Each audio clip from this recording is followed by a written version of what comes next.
Hi everybody. Come here, Jade. Come here. Come here, Jade. Hi, come here. Come here. All right. There she is. She was scratching on my butt. Okay, say hi. There. There, push the button. It's on. There you go, Jade. There you go.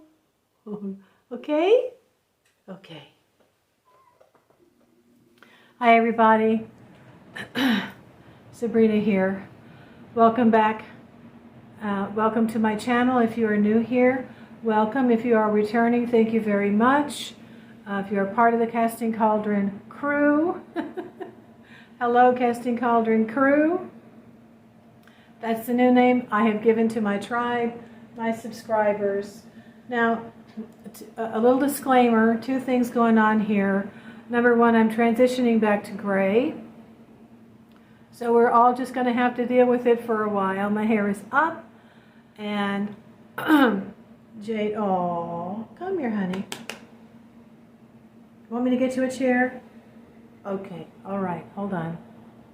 Okay, I got her a chair. She'll come up when she is ready. I've got my hot tea here, excuse me.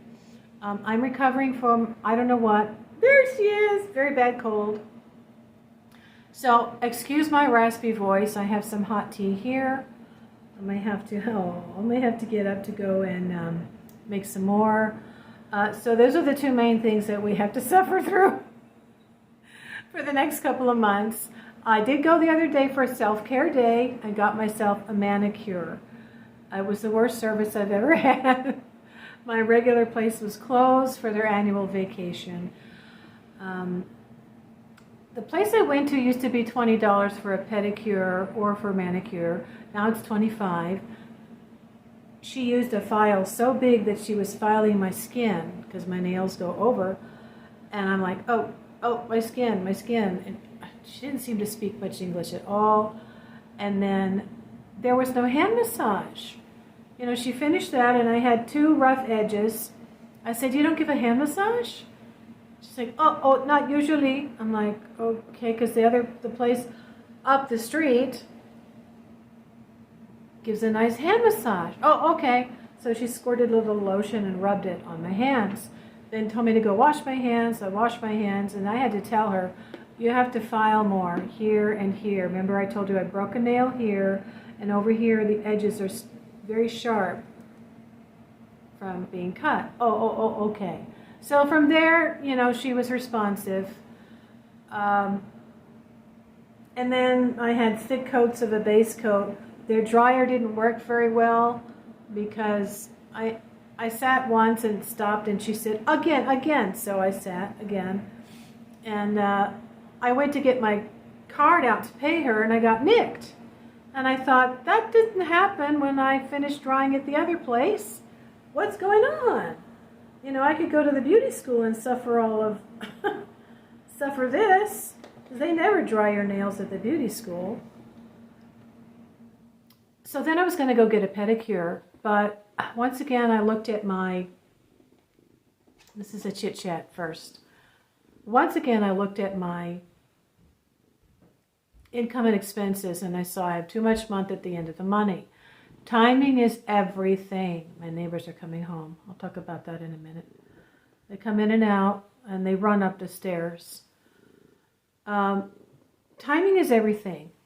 And if you're familiar with having to juggle your payments for certain bills, changing the dates to a different time of the month really is basically a juggling act.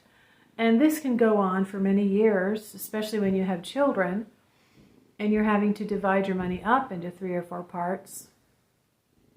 It's just a constant juggling act. And this type of lifestyle is very stressful.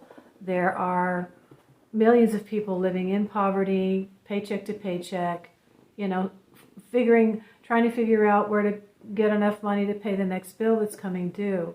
Now, I have lowered my expenses, as I've talked about in my planning. It's vitally important to plan in order to get out of these stressful situations.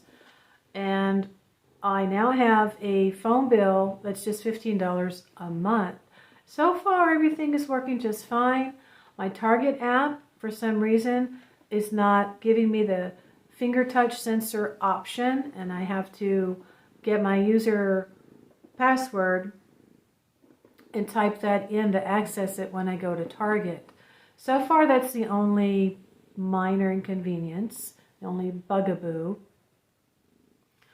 But I'm not going to realize the extra money that will provide me for another couple of weeks at least, because I had to pay off the balance due on my Verizon phone bill, and then I had to pay 3 months in advance plus a processing fee to get onto Mint Mobile.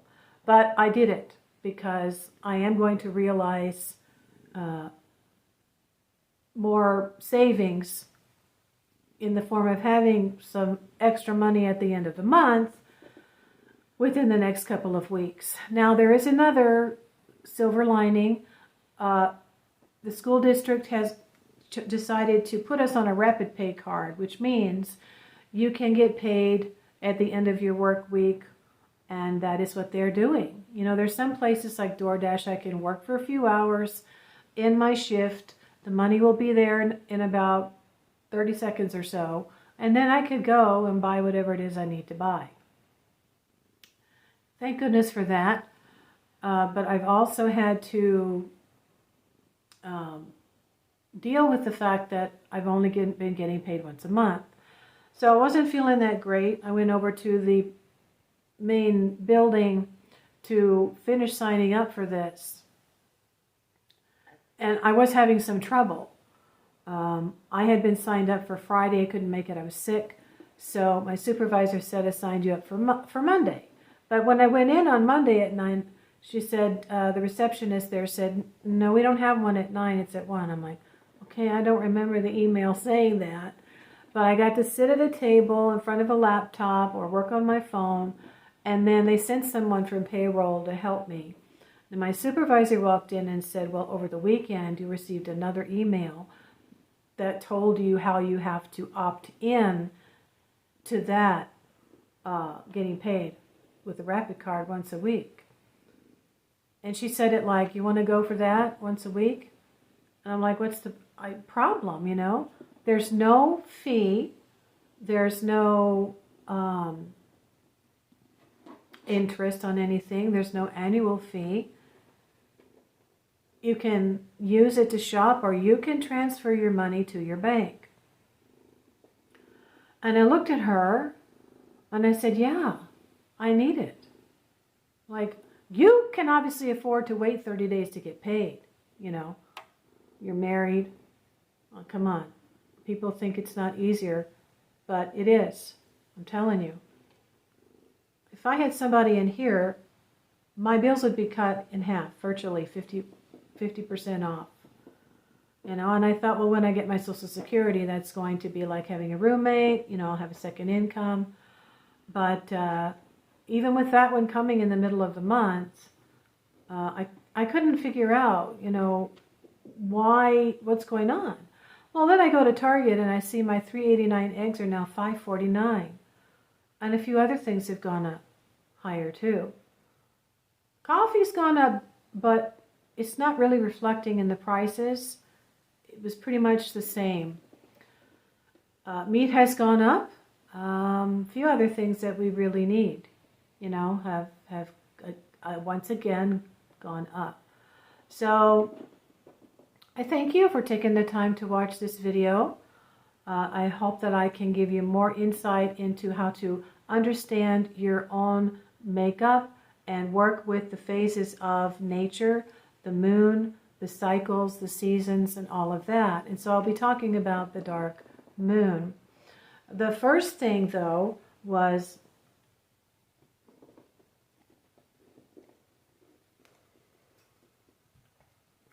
I talked a little bit last time about what used to be a 13th month. And I believe it was called, well, they consider it Arachne. Now, once again, working out of Gail Wood's book, Rituals of the Dark Moon. We are up to the sign that comes after Capricorn. Now, this is obviously Western astrology, as I'm beginning to learn about Vedic astrology, and I have my first introductory lesson with Joni Patry here on YouTube, if you want to go and watch that. And I knew a lot of what she was talking about already, but I found someone who gives Vedic moon transits. Hallelujah. I knew they had to exist. I found someone who gives them here on YouTube. He has been saying that the dark moon was, I believe he said the dark moon was in Capricorn. Joni Patry said it was in Capricorn. I'm like, why is it still in Capricorn? The dark moon heralds the entrance in of a new constellation. That's what I've been feeling. That's what I've been saying. That's what I've been reading. And this is what the goddess Astarte has led me to realize. The sun and moon are conjunct and there's a dark moon. You have a new constellation coming in. Okay, so overlapping energies do exist. Apparently, Capricorn is gone a little longer. And as of the 21st, when we had the dark moon, according to my moon phase app, it was still in Capricorn. And then I think on the 22nd, it went into Aquarius. But that is the first sliver of light.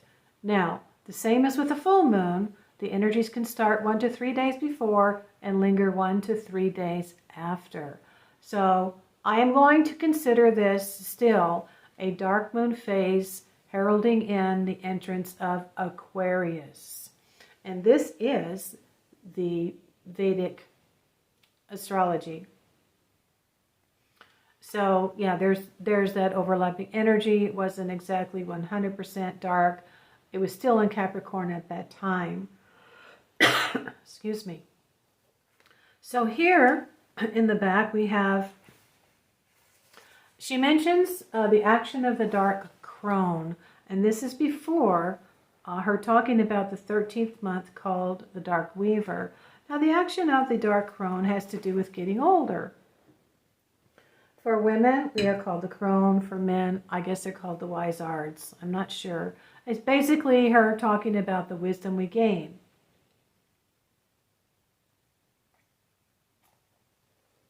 Oh God, I need a bib. I can't drink anymore. We understand life is full of changes. And if anybody comes to learn from me that life is full of change, and it hasn't been easy for me, I have a life path number 5.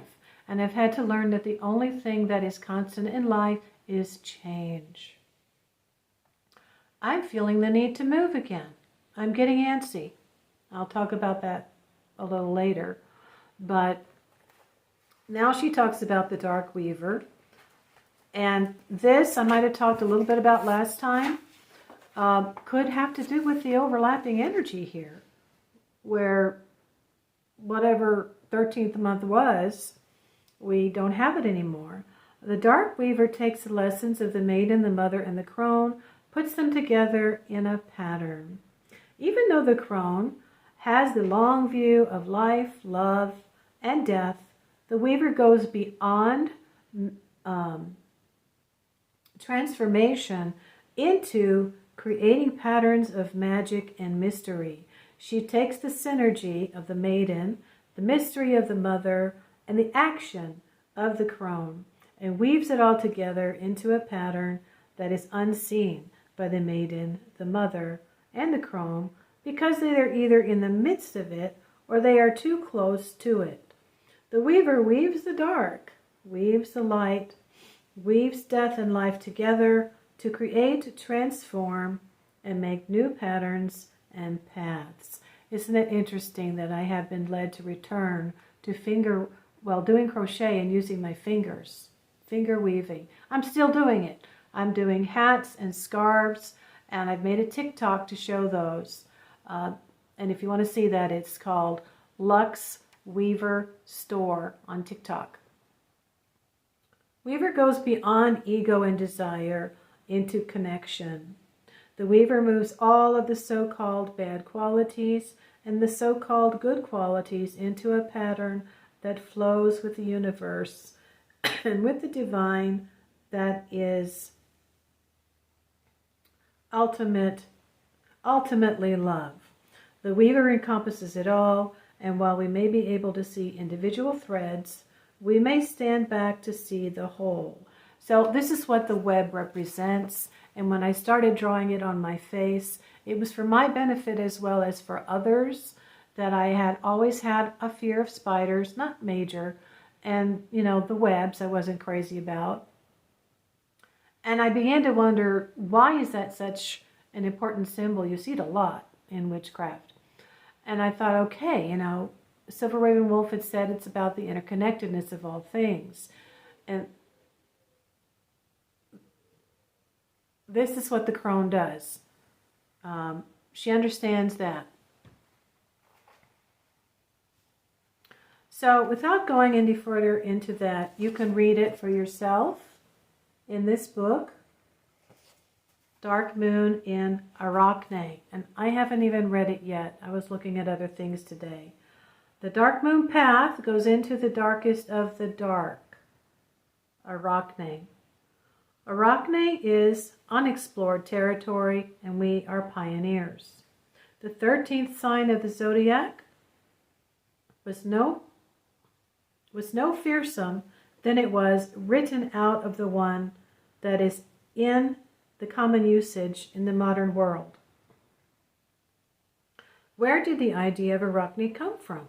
It's not in the zodiac that we know in the 20th and the 21st centuries. There are 13 moons in the calendar year, yet there are just 12 signs in the zodiac. In 1977, John Vaux wrote Arachne Rising.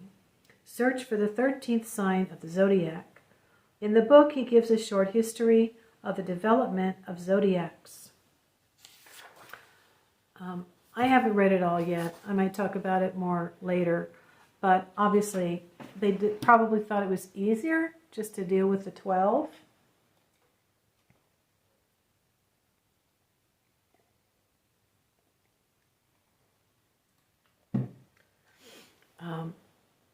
But now we're talking about Moon in Aquarius.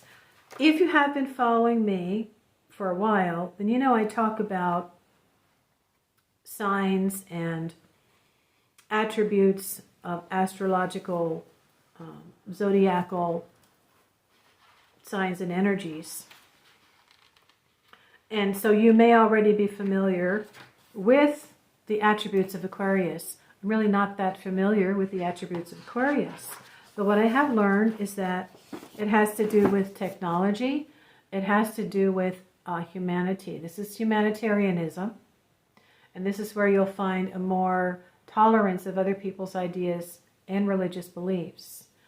This is where you'll find more universal churches popping up, or more people going to them.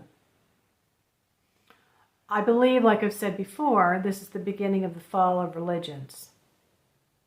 Religions are ultimately man-made. There's spiritual guidelines on, how we should live, suggestions on the best way to avoid, but none of it has ever solved the problem of humanity. There's all kinds of television shows and all kinds of things that happen that people have done that are unbelievable to me. And there's things that we can do that we wouldn't even believe we would do ourselves. It also has to do with just in general being more open-minded, being more tolerant of other people.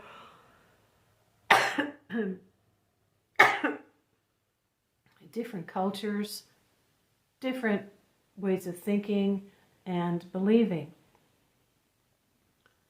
And so, now the other thing that goes with that also is water. Aquarius is said to be a water sign, although I think it's kind of airy as well.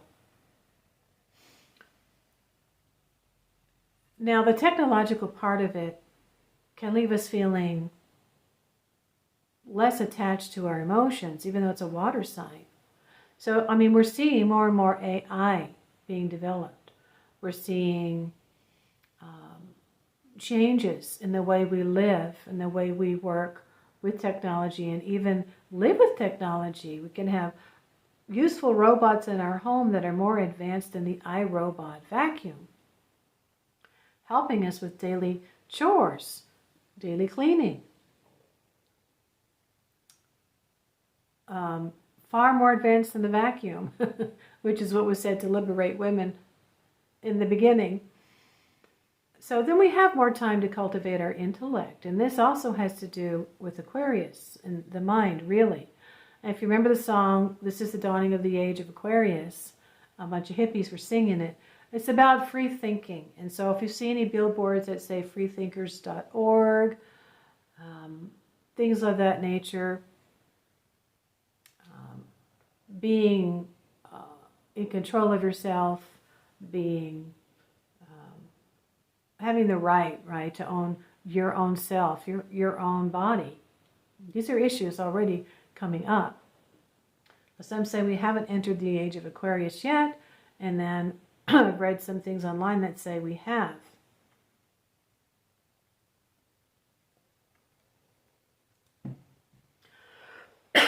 So keeping a journal is really what's going to help you understand how these energies are working in your life. Did you feel like doing planning over the past couple of weeks? Did you follow my video? Did you make your own plans? Are you now thinking about taking more action upon it? Are you feeling that you are actually encumbered in some way by your job or your life? I am feeling that way. I am feeling I would like to have, once again, more freedom. The only way I'm going to have that is to have more money. Now, even though I'm going to be getting paid once a week, I have to basically work more than 3 days a week because they only give back 75% of what you made so that they cover all of the takeout. Whatever's left over at the end of the month, they will give you back. So it's kind of a catch-22. Now, ever since I got pregnant with my first child, I've been dreaming about where I'm going to live because it's at the top of my mind. That has not changed since I became a single parent or since my youngest moved away. I'm still very concerned, and I have had dreams about where I'm going to live. For whatever reason, my manager was not honest with me about how many units, how many walls I'm actually sharing. She had originally told me there was no apartment above me. There was half of an apartment over my bedroom. That is not true. And I went through hell the past 9 months with the previous tenants who made me suffer for the last month that they were here. I wasn't told until just recently they did get 2 infractions. And so, basically making me suffer even though they went off and they bought a house. This is what you do when you're going to start a family. They got a dog. The dog needed a place to play. You're going to have a child. You need more than just an apartment. Probably you need 2 bedrooms. That's just the way, life goes. And so I've been downsizing. However, I don't like apartment living. Apartment living is really not for me. And I've already talked to my manager about getting a different unit. During the summer, I had to go down to a split level to do my laundry because mine was not working. At that time, I saw, okay, there's a living room down here and the 2 bedrooms are upstairs. So I told her, is there something like that that's on the corner? If I'm on the corner and I have a split level, would I just be sharing the wall with 1 unit next door? Okay, my second bedroom would be over my garage. And so when I'm downstairs, I'd be sharing a wall with whoever's downstairs over there. And if it's a ground floor unit, then it's just that 1 level. And when I go upstairs, then I'll be sharing a wall with whoever has a portion of the upstairs level up there. I'm sharing a bedroom wall with an older couple next door. And they snore every night. He snores every night. You know, you get used to things to a certain degree, but there are times when they wake you up. They let their dogs out sometimes at 11 o'clock at night. I'm like, what? I thought you had to go to work in the morning.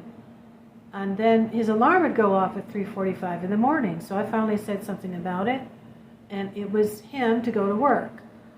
Lately, he's been getting up at that time and talking like it's the middle of the day. The walls are not as thick as I thought, because I laid in bed and I said, it was very quiet in the middle of the night. I said, who is talking at 4 o'clock in the morning? And it got very quiet after that. However, about 5 days later, he did it again. And I don't know what I did. I grunted and I groaned. I did something fairly loud. Like, you know, what's going on? Not again, talking? Something like that. And then it got quiet again. So one day in the afternoon when I was changing, I opened and closed my drawers, you know, and I put things, my hangers on the, we don't have wooden rods in the closets, they're metal. All of a sudden I start hearing them opening their doors in their closet, right? Boom, boom, boom, boom, and ding, ding, ding, ding, ding with the hangers. I'm like, oh, you can make noise, but I can't? Honey, you are lucky I haven't complained. I would be a chronic complainer. There are some things you have to deal with. People running up and down the stairs. I have that here. I can hear it and feel it above my kitchen. I also hear it and feel it in my closet, which is right next to my bedroom. Thank God those new neighbors are quiet, because the guy who was there before had insomnia. People are not meant to live on top of one another, surrounded like sardines in a can. Some people are loud. You know, I was pretty active and loud when I was younger, especially when I had kids.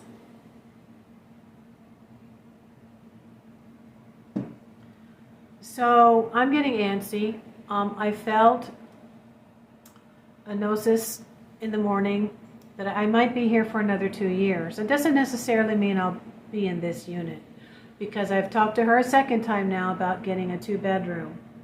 Now there's one on the corner. However, it's like this unit. There's 2 bedrooms, but there's an upstairs unit above them, and then there's another unit beside them, sharing their bedroom wall. So that's another 2 to 3 or 2.5 apartments, you know, surrounded. They pack them in as much as they can. Like my manager said, you know, it's small up there. Okay, so they got the entire apartment over my living room, and then there's another apartment over my bedroom. See what I mean? So now my parents lived in RVs, campers and trailers, off and on for years. I was in the California desert. That's a very common thing. I used to ask them, why are you living this way? Well, we don't have kids anymore to raise. We don't need a big house. I could never really quite get over it. I felt somewhat sad and embarrassed about them and for them. But I never said anything about that. You're not necessarily poor because you choose to live that way. Smart people live that way for a while to save money, pay off their debts, and go and buy or build a conventional house, if that's what they want to do.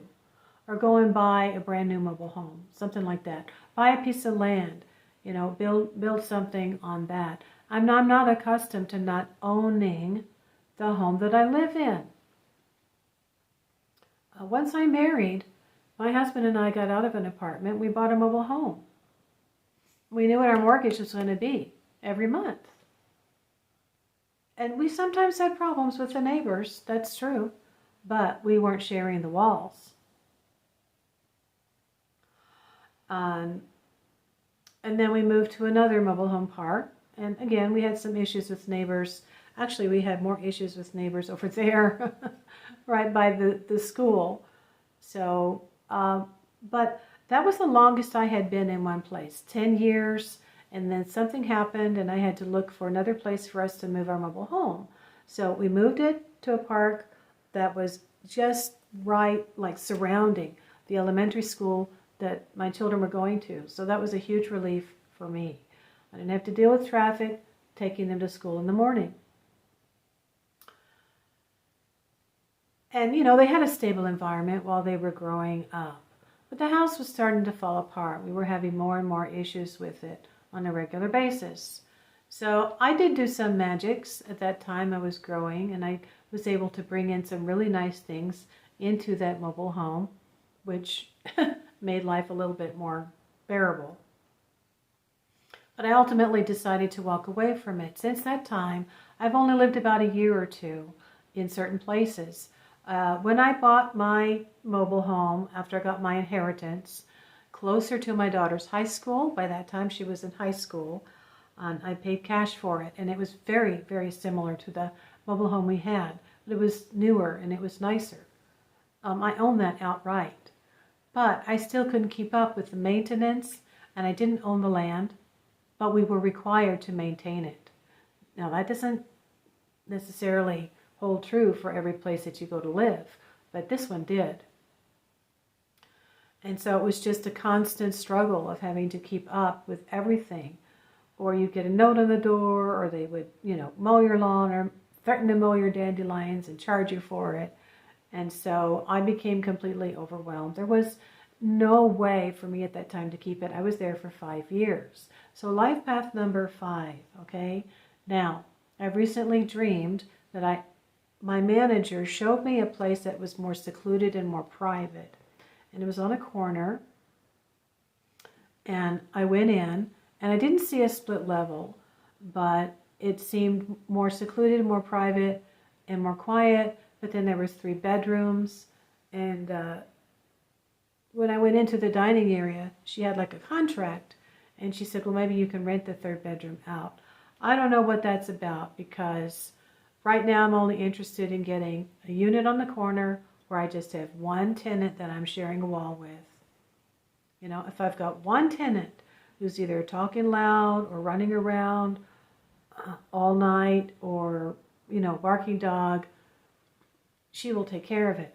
But if I have to keep complaining about this tenant and that tenant and the other tenant, which I don't do, you know, and I haven't complained about the older couple, other than, you know, I don't know whose alarm is going off at 3:45 in the morning, but it has to stop. So I'm feeling all of these years that my parents had lived in different types of RVs. I've been looking at park model homes. Those are expensive. However, they're RVs. And I just found a woman who remodeled an older used RV in such a beautiful way. I thought, I have never seen anybody redo, remodel, upgrade, and glamorize in a nice way that's not just too blingy everywhere than this. You know, maybe there's a way that I can work to save enough money to buy a used RV and then maybe fix that up, sell it, upgrade to a bigger RV. I saw a young couple buy a 5th wheel for $4,500. And they remodeled it. So it is possible. It is possible.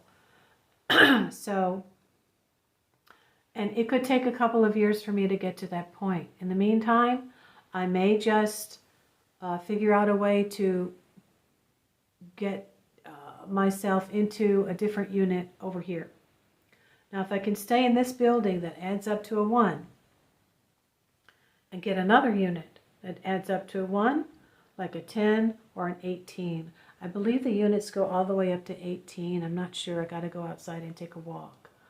But it needs to add up and reduce to a 1. It would have to be 19, wouldn't it?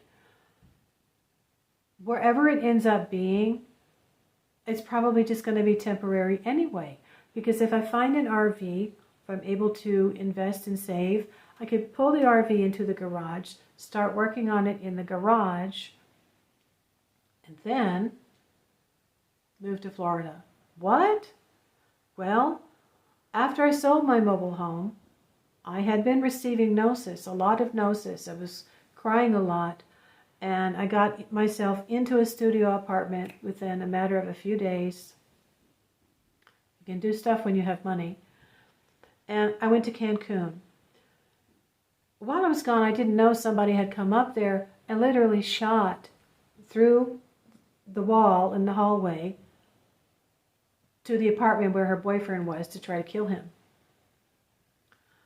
So, a week later I come home, I'm like, what's this hole in the wall? So, that was just one indication of the types of people that I was going to be surrounded by.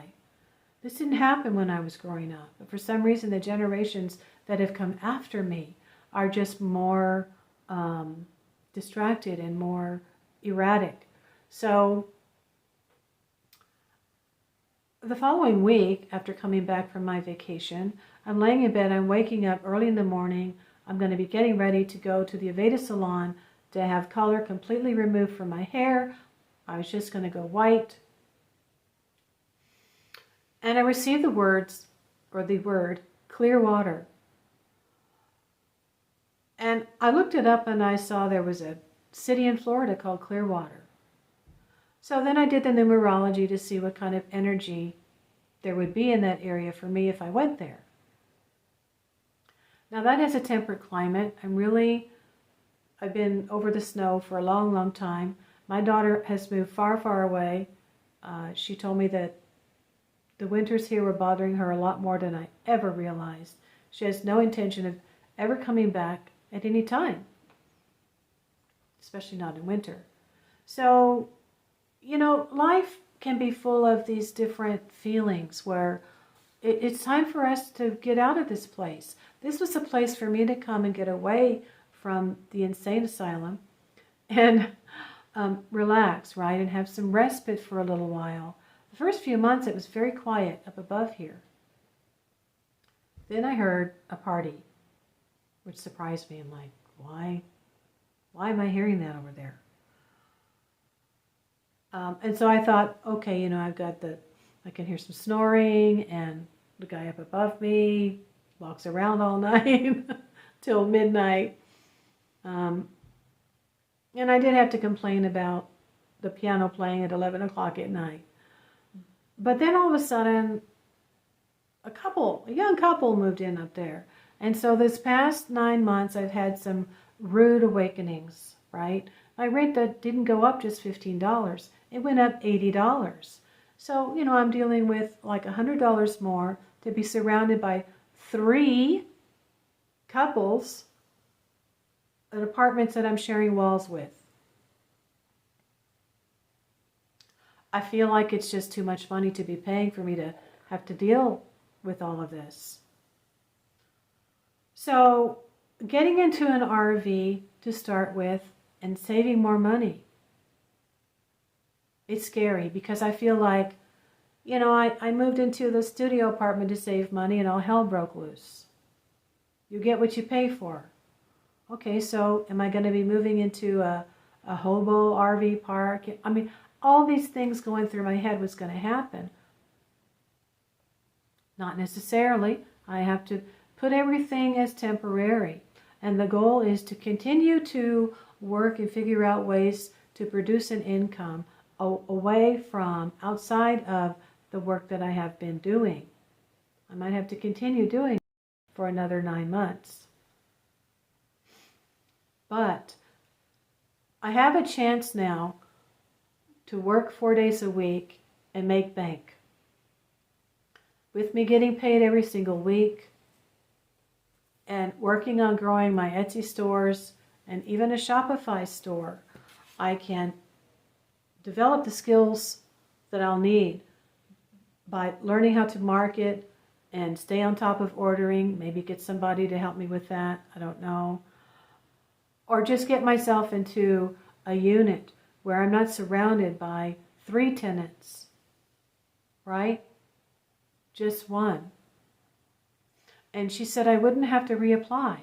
It would once again just be moving my folder, you know, to me upgrading to a 2-bedroom, split level. And it would be probably more money. I think $100 more, I'm not sure. So I have more questions to ask, but I'm in the process of now figuring out what it is I need to pack up, what it is I need to keep, what it is that I could sell. My dresser I could paint and put on knobs and maybe sell. And then this dining room set here I could paint and maybe sell. I don't know, but I don't have a lot, which is good. The process took actually more than a year as I've gone back and remembered. I'd started selling some of my furniture the summer after my daughter left. So she had left in, I think the end of May or the beginning of June when she graduated high school. And so I sold a few things. I don't remember why. Oh, I know. Yes, my son had gone back to his father, and so I sold the things that were in the 2nd bedroom and I turned it into a home office. Okay, so I was utilizing my home space for me. I was spreading myself out. And after my daughter left, I also got rid of that furniture and turned that into my exercise, health, and beauty room. So I had a desk to sit at and do my makeup. And I had my facial bed, and I had my skincare products. So I'm going to have to crunch some more numbers, but realizing the savings by going onto Mint Mobile, having a car that's paid for, and then getting paid every single week now is really going to give me the influx of cash that I need to start setting aside money on a regular basis. If my car was to die on me, because it's a 1999, it's a Toyota Camry, but it's got 173,700 miles. What if it just dies on me within the next 12 months and I don't have another $2,000 extra saved to go and get another car? You know, if I trade it in, they might give me $500. I have to pay down the other thing on my credit report and work on getting a Discover It card to increase my credit. So I'm going to start looking on Facebook Marketplace like I did research for cars for the next 9 to 12 months and see what kind of RVs are out there and what the prices are ranging for a used one. And believe it or not, I have not been opposed to doing some fixing up. I did some fixing up in my mobile home. Wasn't a lot, but I've seen videos on how to take out cabinets and put in floors, and I'm not as fast as those people, but I can do things little by little. And having some money, I can hire a handyman, right? Turn it into a beautiful RV. So this woman I watched is LaShawn, Lashaun, here on YouTube. And she is this famous rapper, shows her RV, glam home. She had her first one was really small. She called it Jewel. And then her second one is called Dream. It's much bigger. So she started out really small, and I think she sold it for a profit because she knows how to do those design things. So yeah, I'm like, wow, I've never seen this. You don't have to live like that and just cover it with a sheet. You can tear things out and redo them. So that's it for today. If you're feeling this sense of needing freedom and it requires a change, again, just start making plans. It could take a year or two for it to actually come into fruition. And I will continue to let you know what I'm finding out about Florida, what I'm finding out about RVs, and you keep me posted too. Have a good one.